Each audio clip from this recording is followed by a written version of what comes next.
আসসালামু আলাইকুম রহমতুল্লাহ। আধিপত্যবাদ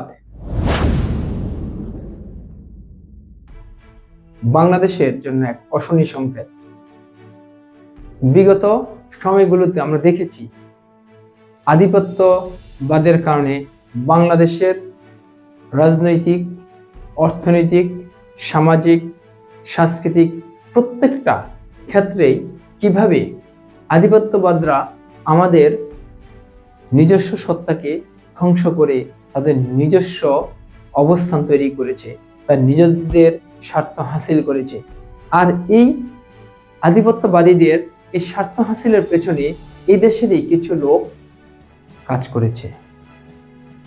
সম্মানিত দর্শক শ্রোতা, যখন একটি রাষ্ট্র ব্যবস্থায় আধিপত্যবাদীরা প্রবেশ করে, তখন ওই রাষ্ট্র যারা পরিচালনা করে তাদের আর নিজস্ব কোনো মতামত থাকে না। তারা তখন হয়ে যায় একটি পুতুলের মতো। পুতুলকে তার মালিক যেভাবে নাচায়, ঠিক তদ্রূপভাবে আধিপত্যবাদীরা যেভাবে চায় সেভাবেই ওই রাষ্ট্রের সরকার কাজ করে। তারা শুধু সেখানে নিজেদেরকে একটি সিস্টেম হিসাবে উপস্থাপন করে, কিন্তু তাদের নিজস্ব কোনো সক্ষমতা থাকে না নিজের রাষ্ট্রের জন্য কোনো কল্যাণকর আইন প্রণয়ন করা। আমরা বিগত 54 বছরে বাংলাদেশের ইতিহাসে তার প্রভাব দেখেছি। আমরা দেখেছি আমাদের প্রতিবেশী রাষ্ট্র কিভাবে আমাদের উপরে তাদের চিন্তা চেতনাকে উপস্থাপন করেছে, তাদের চিন্তা চেতনাকে চাপিয়ে দিয়েছে। আর তাদের চাপানো এই সিস্টেমের মধ্যে আমাদের রাষ্ট্রের কিছু লোক সেই প্রভাবিত হয়ে আমাদের রাষ্ট্রকে বিকিয়ে দিয়েছে, রাষ্ট্রের স্বার্থকে।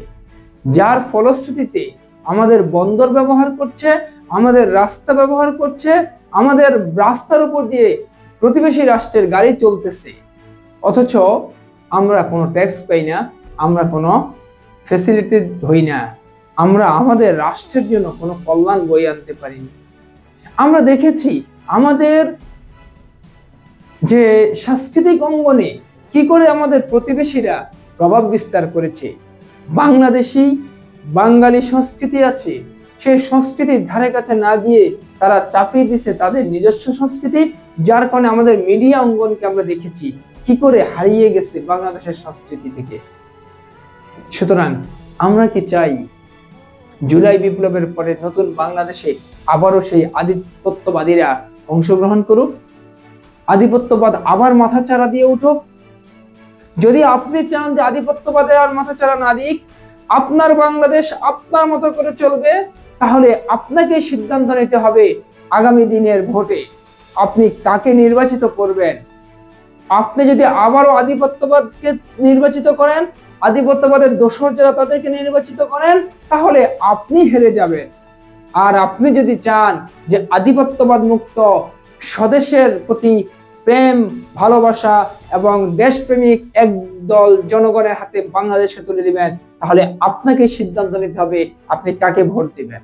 আপনার একটি ভোটেই এই আধিপত্যবাদীরা তাদের লেজ গুটিয়ে নিতে বাধ্য হবে এবং বাংলাদেশের সংস্কৃতিতে বিশ্বাসী, বাংলাদেশকে আপন করে নেওয়া, বাংলাদেশকে একটি দুর্নীতিমুক্ত স্বাধীন একটি বাংলাদেশ গঠন করার জন্য যারা এই দেশে কাজ করছে তাদেরকে আপনার সেই একটি ভোটের মাধ্যমে নির্বাচিত করেই নতুন বাংলাদেশ গঠন করবেন, এই আশাবাদ ব্যক্ত